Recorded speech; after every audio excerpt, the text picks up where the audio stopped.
Gente, nós vamos falar aqui sobre o 10º episódio, né, da história do Roberto Dinamite, né, baseada no meu livro Roberto Dinamite, a camisa que tem cheiro de gol, né.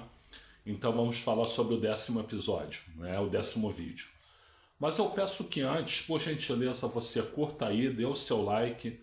Faz isso agora, porque se você deixar para fazer depois você se esquece, né? Eu preciso de likes para que meus vídeos sejam melhor divulgados pelo YouTube.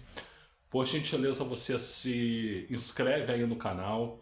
Eu preciso de 1.000 inscritos no canal. Não dói o dedo não vai cair. É só você clicar no inscreva-se. Faz essa gentileza para mim. Você compartilha esse vídeo, né? Sobretudo para vascaínos e para apreciadores de futebol, e também que você ative o sininho para receber notificações de novos vídeos, né?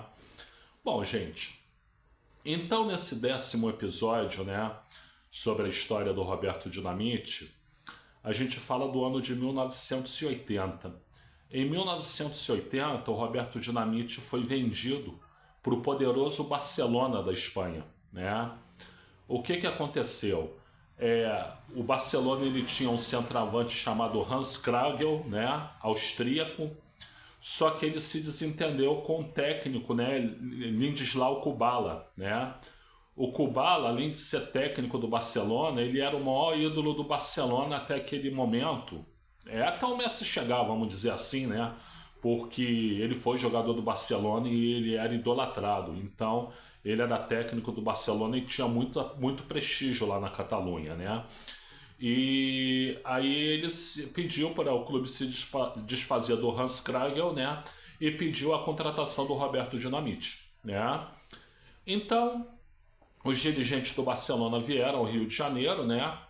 Na época, o Globo Esporte deu o destaque, né? O jornalista Fernando Vanucci, né? O apresentador Fernando Vanucci disse assim: com 34 milhões de cruzeiros, um encontro no hotel de luxo e uma boa conversa, Roberto Dinamite vai para o Barcelona da Espanha, né?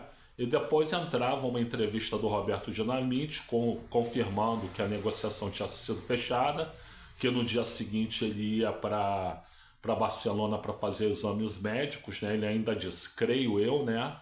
Então estava tudo confirmado. E o Roberto Dinamite rumou para Barcelona, né?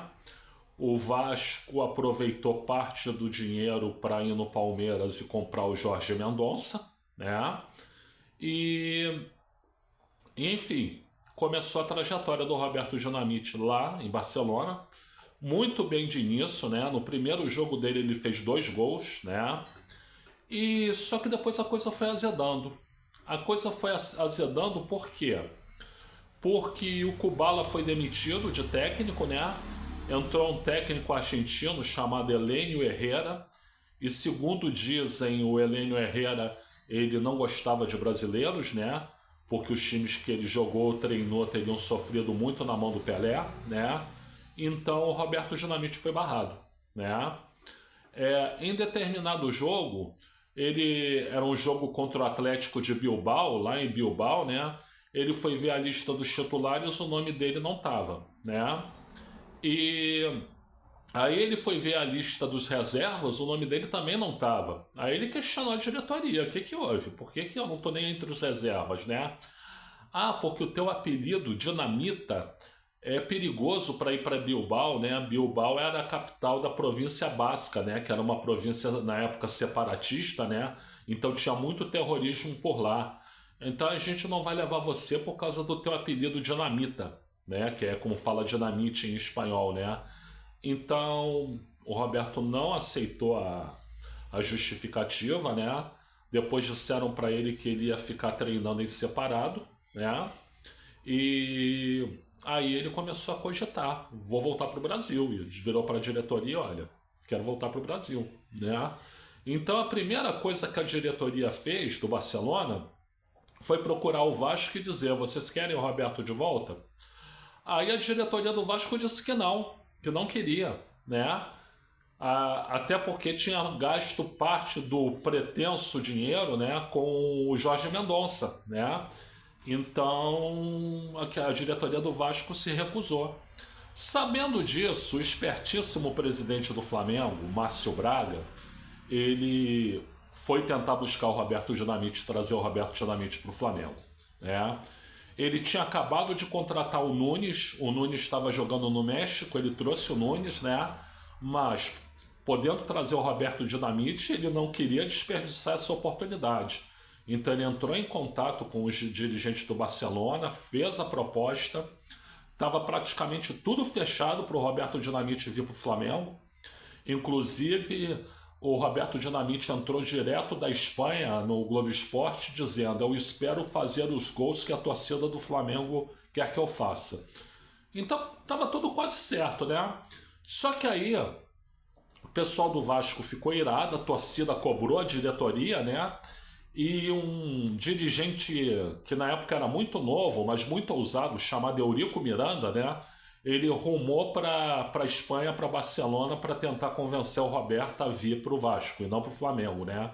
E o Eurico Miranda tinha uma grande aliada, a torcida do Vasco tinha uma grande aliada, que era o quê?